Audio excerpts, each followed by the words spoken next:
Amigos, un gusto como siempre poder saludarles. Bienvenidos a Justicia Electoral, a la semana, un programa del Tribunal Electoral del Poder Judicial de la Federación. Y seguimos haciendo este análisis y recorrido por las salas regionales para saber cuáles han sido las experiencias que tuvieron y lo que se tiene que cambiar después de la jornada electoral del pasado 7 de junio. Y le agradezco que en esta ocasión nos acompañe aquí en este espacio la magistrada presidenta de la Sala Regional Guadalajara, Mónica Aralí Soto Fregoso, a quien saludo con mucho gusto. ¿Qué tal?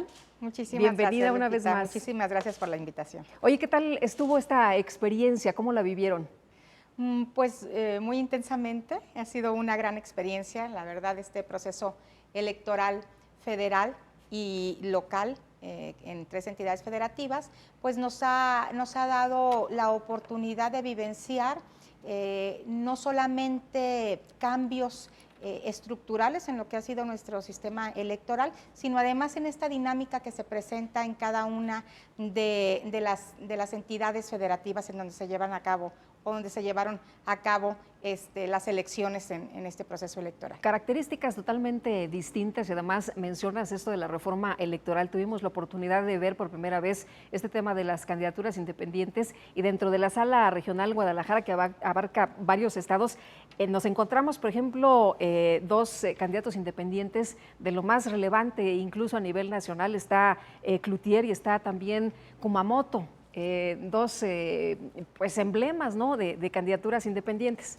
Así es, fíjate que no fueron las únicas candidaturas independientes que se presentaron en la circunscripción, pero como tú bien lo dices, son candidaturas que resultaron ya figuras importantes y que obtuvieron, digamos, la votación a su favor y bueno, una curul, uno en el nivel local, que es en el Congreso de Jalisco, y otro a nivel federal, que es acá en el Congreso federal. Entonces, que es el caso de Cloutier. Te comentaría que el tema, precisamente cuando hablaba yo de las reformas, de que para nosotros sí fue y considero que así fue en todas las salas regionales y en la propia sala superior, pues toda una experiencia nueva, el poder llevar a cabo los procesos electorales con reglas nuevas, con reglas que definieron o redefinieron lo que era el sistema que teníamos previamente. Teníamos un sistema que claramente diferenciaba en lo que era el ámbito federal y el ámbito local. Ahora con la reforma pues tenemos el resultado de un sistema que ya nos lleva a un aspecto nacional, ¿no? Vimos, además de esta figura de candidaturas independientes como uno de los temas, yo creo, más sustanciales en el proceso electoral, también dio otras novedades estas reformas y que las vivenciamos y tuvimos que aplicarlas en todas las impugnaciones, como por ejemplo el nuevo sistema de fiscalización, el aspecto del procedimiento sancionador electoral, el tema de la paridad de género ya como un principio constitucional, el tema de la paridad horizontal en ayuntamientos, en fin, creo que son temas que pudieron destacar como novedosos en comparación con los procesos electorales pasados y que, bueno, nos dio a nosotros la oportunidad de juzgar sin precedentes, a lo mejor haciendo criterios en el camino que íbamos andando. Por ejemplo, candidaturas independientes, si me permites regresar un momento, ¿cómo fue la situación? ¿Qué fue lo que tuvo que resolver en un momento determinado la Sala Guadalajara? ¿Qué iban a presentar quienes por primera vez también le entraban a esta, que era una nueva figura, ¿no? Claro, y fíjate que eran condiciones tal vez no, obviamente no iguales que los partidos políticos por la figura en sí misma, que es diferente. Sin embargo, se presentaban obstáculos que nos llegaban a nosotros a la Sala Regional como medios de impugnación en aspectos al inicio, por ejemplo, cuando ellos querían aspirar a registrarse como candidatos independientes y aspectos que no tenían que ver directamente con ellos o que ellos pudieran resolver. Te pongo un ejemplo, tenían que abrir una cuenta registrar una cuenta en Hacienda y abrir en el banco. Entonces, muchas veces, y tuvimos algunos, no sé, 2, 3 asuntos que nos llegaron a la Sala Regional Guadalajara que tenían que ver con este obstáculo que la institución bancaria no les había dado respuesta o les había retrasado el trámite. Y el tiempo los comía, Y ¿no? el tiempo los comía. Ese fue un aspecto muy, muy importante y nosotros de alguna manera tratamos de maximizar los derechos político-electorales y eliminamos de alguna u otra manera en cada caso particular este tipo de obstáculos. Para que no se quedaran fuera, ¿no? Exacto, ¿no? Que por lo menos tuvieran la oportunidad de competir en las condiciones que la propia ley les estaba dando, pero que no fuera un obstáculo más, situaciones que eran ajenas a ellos el poderlas resolver. Y bueno, esto nos permitió, creo, hacer de esta figura una figura importante y una figura que creo que está dando el resultado que fue la visión de los legisladores, de la ciudadanía, cuando fue la búsqueda de introducir esta figura de candidatura independiente en nuestro sistema electoral. Te comento también uno de los casos que considero importantes en el proceso, que tiene que ver con candidaturas independientes, porque de las dos figuras que hablamos, uno no fue impugnado, que es el local. El federal sí, y en este aspecto el candidato previo a su registro, vino a la Sala Regional Guadalajara a decir que solicitaba que se inaplicara el artículo que establecía que la fórmula que tenía que registrar como candidato independiente tenía que ser del mismo género, del mismo sexo. Entonces, él tenía la intención de llevar como compañera suplente a una mujer y bueno, esto le iba de entrada a negarle el registro porque la ley establecía lo contrario. Por eso quería que inaplicáramos el artículo.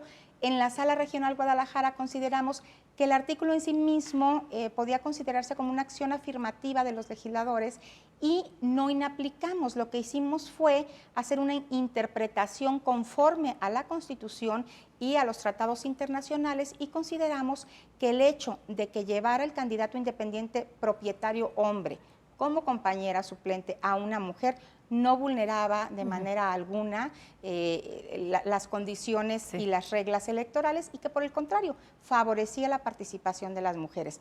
No así contrario. Establecimos también que una mujer propietaria no podría llevar un hombre como suplente. Oye, entonces, como nos decías hace unos momentos, ¿no? Ustedes estuvieron resolviendo diferentes aspectos con criterios pues totalmente novedosos.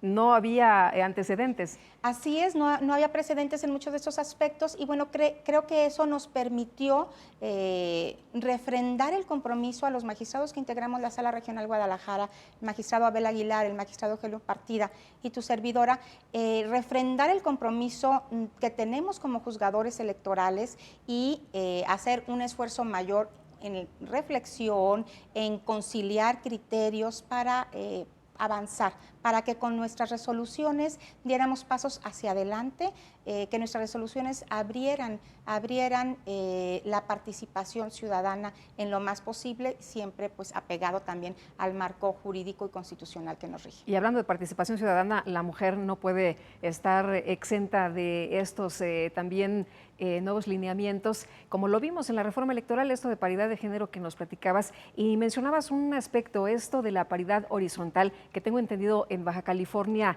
ahí se vieron varios asuntos también interesantes. Se ha hablado mucho de la paridad vertical, pero también ustedes tuvieron casos de paridad horizontal.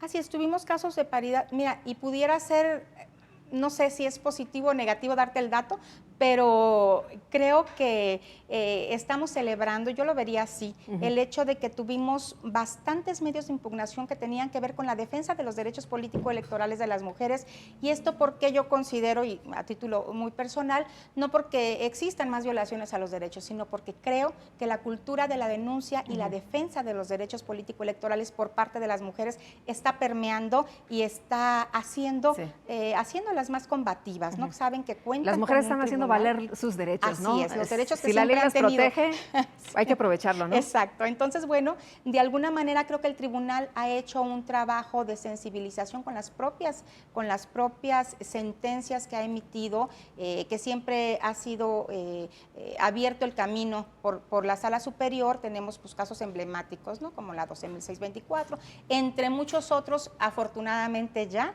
y creo que en este sentido también el Tribunal Electoral, la Sala Superior y las salas regionales, de alguna manera estamos incidiendo en lo que es la cultura política de las mujeres para que ellas vengan a impugnar, si así lo consideran que han sido violados. Tenemos nosotros varios asuntos y además un porcentaje muy alto de impugnación en donde las actoras son mujeres. Entonces creo que eso también nos va permitiendo advertir que sí hay pasos hacia adelante, no todos los que quisiéramos, claro, no tan rápido como quisiéramos, pero creo que el balance puede ser muy positivo. Tuvimos casos, por ejemplo, este de la paridad horizontal en Baja California Sur. Te comentaría un asunto de Baja California Sur, en donde el Instituto Estatal Electoral pues emitió su acuerdo y no observaron el principio de paridad horizontal. Ante nosotros impugnó un partido político. Sí. Y entonces, bueno, fue la manera en que pudimos nosotros adentrarnos al estudio del caso y resolvimos que de los 5 municipios, los partidos políticos deberían por lo menos poner a 2 de un mismo género y 3 de otro. Casi advertido desde el principio, bueno, pusieron 2 mujeres y 3 hombres cada uno de los partidos políticos para poner candidaturas en los 5 municipios que hay en Baja California Sur. Y te comento que en 2 de los municipios que fueron puestas mujeres como candidatas, derivado de nuestra sentencia, triunfaron las mujeres. Entonces, qué buenas noticias. Creo que vamos avanzando. Así Esto de la paridad horizontal significa que las mujeres pueden participar en diferentes cargos de elección popular. Significa que además de los cargos que son, digamos, como por listas, que van un hombre, mujer o mujer, hombre, y que van de manera alternada, aquí el tema es, por ejemplo, en los municipios. En Baja California Sur, retomando el ejemplo de esta sentencia, tiene 5 municipios el estado de Baja California Sur. Entonces, de tal manera que además de que en cada municipio las planillas tienen que regirse de manera vertical, cumplir con el principio de paridad horizontal, también los partidos políticos deben de postular en la totalidad de los municipios de manera paritaria, o lo que más se acerque en caso de que, en este caso que es non el número. Entonces, si son 5 municipios, por lo menos también en 2 de ellos deben de observar el principio de paridad. Tuvimos elecciones intermedias, pero en algunos casos la efervescencia fue mucha porque hubo elección para gobernador. Aquí, ¿cómo estuvieron las cosas? ¿Cómo estuvo el ambiente? ¿Cómo los casos que les llegaron a ustedes ahí en la sala? Te comento, Lupita, como sabes, la primera circunscripción plurinominal que tiene la cabecera en Guadalajara y que la Sala Regional Guadalajara está ahí. Nosotros tenemos 8 entidades federativas comprendidas en esta primera circunscripción, que son Baja California Sur, Sonora, Sinaloa, Chihuahua, Durango, Nayarit y Jalisco. En este proceso electoral, que fueron elecciones concurrentes con la federal, tuvimos elecciones en 3 entidades federativas, en 2 de ellas con gobernador, que fue Baja California Sur y Sonora, y en Jalisco tuvimos elección intermedia, pero también muy dinámica. Sí. Es una sociedad muy dinámica y muy participativa, ¿no? Sí. Así es. Entonces, ¿qué derivó de estos procesos electorales, tanto el federal como los locales? Te comento. Nosotros, y te puedo decir que creo que esto fue también un fenómeno que se dio en todas las salas del Tribunal Electoral, hubo un crecimiento abrumador del porcentaje de medios de impugnación interpuestos. Nosotros, en comparación con el proceso electoral federal pasado, que fue en 2012, crecimos en medios de impugnación un 300%. Te comento, en el proceso en 2012 se presentaron 20 juicios de inconformidad y en este proceso electoral 73. Pero bueno, eso es nada más lo que tiene que ver con los diputados y diputadas federales. En cuanto a la totalidad de los medios de impugnación interpuestos, tanto locales como federales, te comento que la Sala Regional tiene un récord histórico.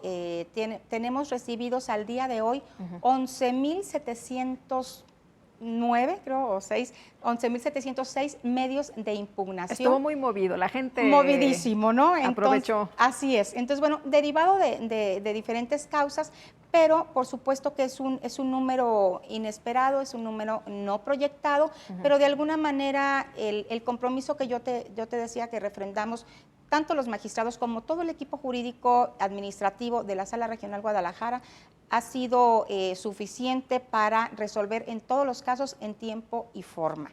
Entonces, bueno, impugnaron a nivel federal el 80% de los distritos de la circunscripción y te comentaría también que consideramos que estamos en números positivos y que estamos en un buen balance, porque también tenemos un porcentaje muy bajo de revocaciones en cuanto a los recursos de reconsideración. Prácticamente 0. ¿Y tantos por ciento? 0.07%. Casi nada. De 11.700 medios de impugnación, casi nada. 9 revocaciones. Oye, a ver, explícame una cosa, menos impugnaciones y mayor número de casillas, ¿cómo estuvo ahí el asunto? Bueno, este es un dato interesante porque si vemos la estadística de la Sala Regional Guadalajara en comparación con las otras salas regionales, tenemos nosotros el menor número de impugnaciones en cuanto a juicios de inconformidad se refiere. En lo demás, pues digo, tenemos los 11.700. Sí. Pero en juicios de inconformidad tuvimos 73 juicios de inconformidad. Sin embargo, también fue la sala que tuvo el mayor número de casillas impugnadas. O sea, en esos 73 juicios, el número de casillas impugnadas fue el más que tuvimos. Entonces, bueno, los datos, los números, las estadísticas de repente nos permiten jugar con ellas, pero... Es decir, ¿qué pasó aquí? ¿De qué se trata? ¿No? Exacto, ¿no? Entonces, te digo, el menor número en juicios de inconformidad, pero el mayor número de casillas impugnadas y pues el número también importante de medios de impugnación totales. En el caso de los gubernaturas, en este aspecto, ¿hay más impugnaciones en los estados donde se celebra elección a gobernador o es igual? Fíjate que en el caso particular de estos procesos electorales, te podría comentar que, por ejemplo, y tiene que ver también yo creo con aspectos de población o con aspectos de padrón electoral y de la entidad. En Baja California Sur, que fue una entidad que tuvo elección para gobernador, digamos, y elecciones completas, fue el menor número de impugnaciones, pero tiene que ver también, pues, porque tiene el menor número de distritos, el menor número de candidatos. Entonces, bueno, Sonora tuvo también elección de gobernadora, en este caso que fue gobernadora, y tuvimos una elección también muy competida y muy judicializada en cuanto a los cargos que no tenían que ver con de gobernador, que esto depende de la sala superior. Pero Jalisco, por ejemplo, Jalisco que no tuvo elección de gobernador, es el estado que más impugnaciones ya nos decías que la gente era muy participativa, así ¿no? es, ¿no? Y ahí este fenómeno de candidaturas independientes, oye, que se volvió a nivel nacional Pedro Kumamoto, un chavo un joven que se metió ahí de independiente. Muy talentoso y que además, bueno, con las reglas que al principio pudiéramos haber pensado que eran tal vez no tan favorables para los ciudadanos o ciudadanos que consideraban participar con una candidatura independiente, pues yo creo que, si bien es cierto, no fueron masivos los resultados, sí muy significativos, ¿no? Como es el caso en el ámbito local de este ciudadano, ahora diputado local, Kumamoto, y también en el caso a nivel federal. ¿Quién impugna? ¿Impugnan los candidatos o impugna la ciudadanía en general?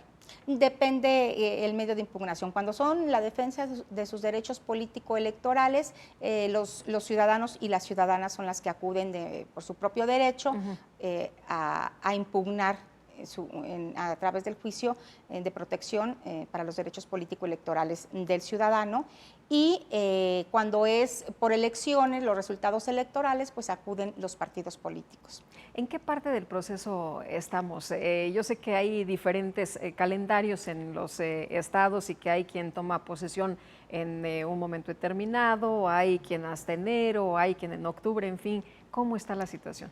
Mira, en el aspecto federal, todos concluimos al mismo tiempo, ¿no? Teníamos una fecha fatal y una fecha federal en donde había el 3 de agosto, teníamos que como fecha límite para resolver. Tenía que estar conformado el Congreso, ¿no? Así es, ¿no? Entonces, bueno, las salas regionales resolver en ese tope porque todavía faltaba la etapa en sala superior. Entonces, ahí cumplimos todas las salas regionales y resolvimos antes del tiempo.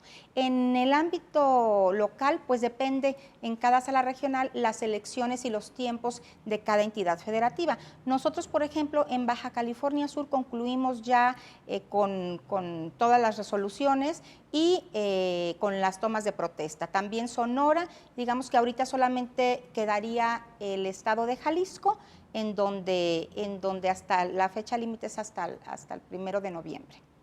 Oye, en el caso de los estados, por ejemplo, Nayarit o Baja California, ahí ¿cómo estuvo la situación? ¿Realmente no hubo mayor problema, no hubo mayores impugnaciones? ¿Cómo se dio el proceso? Hubo un número bajo de impugnaciones, pero por ejemplo en Baja California tuvimos ahí un asunto que pudiera ser de los destacados en cuanto a que el número de diferencia de votación entre el primero y el segundo lugar estuvo cerrado. Entonces ese fue el distrito 3, si no me equivoco, de Baja California, que es Ensenada, fue uno de los medios de impugnación que tuvieron más presión también en cuanto y más litigiosidad. ¿Por qué? Porque el número era muy reducido entre el primero y el segundo lugar, entonces, bueno, estaban con todo, obviamente, los partidos políticos y los candidatos correspondientes. Tuvimos también casos cerrados, te diría, en Juárez, en Juárez, Chihuahua,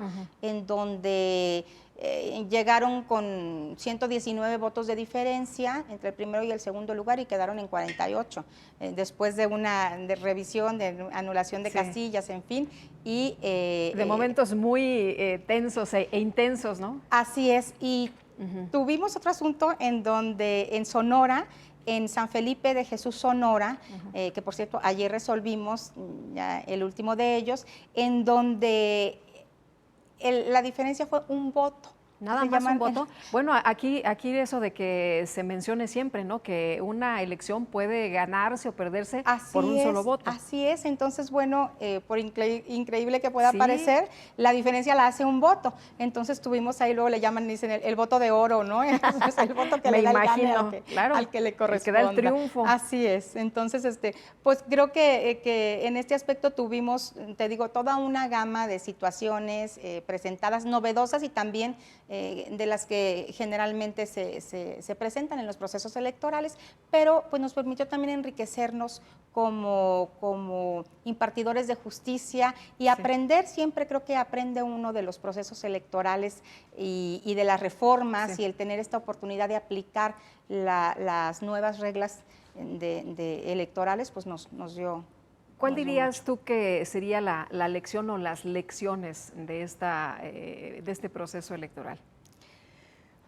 Pues muchas, yo creo que muchas y todas muy positivas. Creo que una gran lección fue la cantidad de medios de impugnación recibidos y la capacidad demostrada del Tribunal Electoral del Poder Judicial de la Federación, y en el caso que me toca a mí hablar de la Sala Regional Guadalajara, la fortaleza que hay de todo el equipo que conforman el Tribunal Electoral en todas las áreas, porque es el equipo jurídico, es el equipo administrativo, en Secretaría General de Acuerdos. De verdad es un trabajo invaluable e impresionante que solo estando ahí uno se puede dimensionar el trabajo que se hace en una oficialía de partes, en todas las áreas de Secretaría General y por supuesto en las ponencias también. Entonces, bueno, creo que esto fue una de las grandes lecciones, pero un gran reto que fue superado por parte de todo el equipo y la fortaleza del tribunal.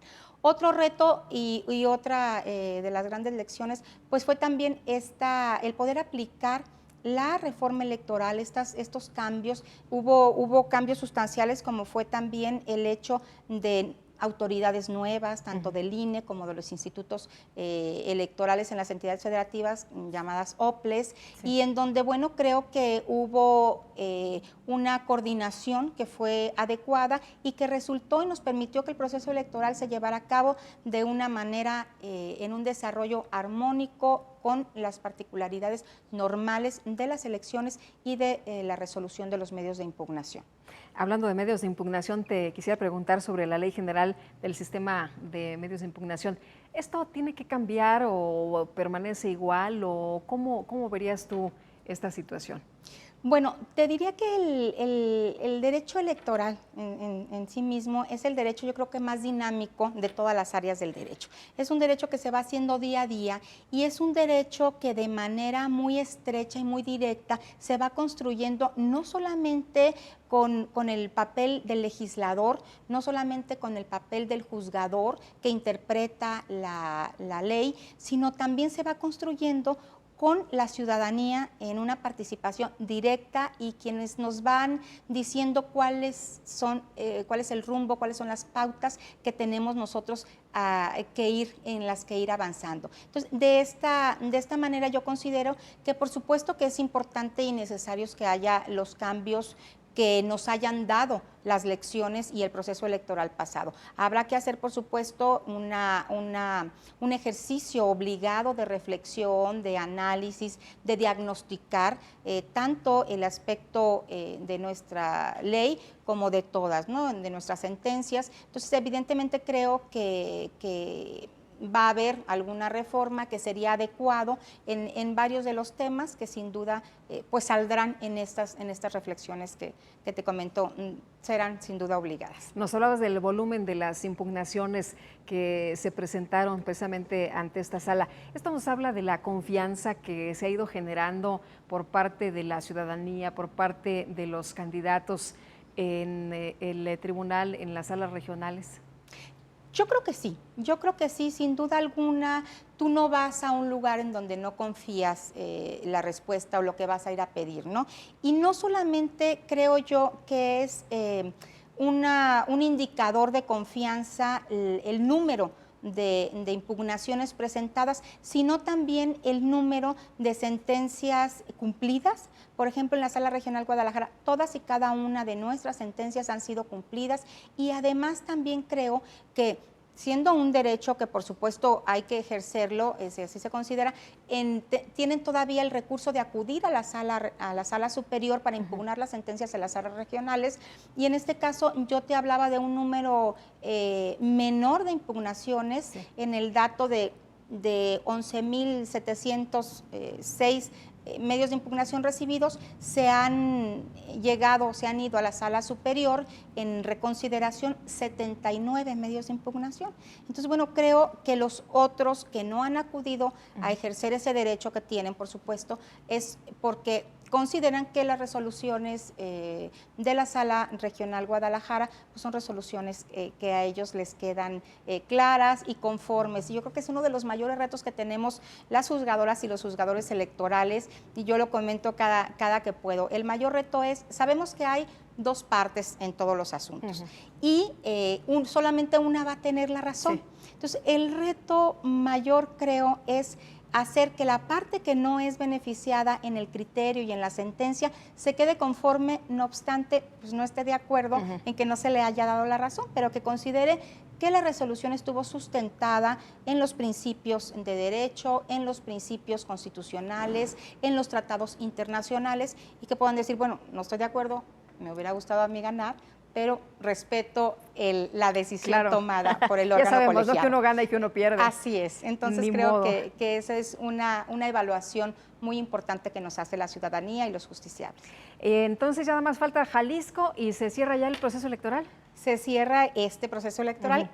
Y el que inician sigue, ¿verdad? los otros, sí. Así es, ¿no? Los procesos locales. Entonces, bueno, esta dinámica nos permite siempre estar al día, siempre estar pues atentos, ¿no? A cada contexto que hay si bien hay leyes que son generales o que son de aplicación general, cada entidad federativa tiene sus particularidades y tiene también sus propias leyes. Entonces, bueno, hay que estar también atendiendo el contexto y pues de alguna manera hacer que la justicia electoral fortalezca la democracia mexicana. Mónica, muchas gracias por haber estado con nosotros. Muchísimas Como gracias. siempre, un placer poder platicar contigo. Gracias por haberme dado la oportunidad de estar aquí y un saludo también a nombre de mis compañeros magistrados. Muchísimas gracias. Y muchas gracias también a usted por habernos acompañado aquí en Justicia Electoral a la Semana. En nombre de todos mis compañeros, agradezco el favor de su atención y le deseo que la pase usted muy bien.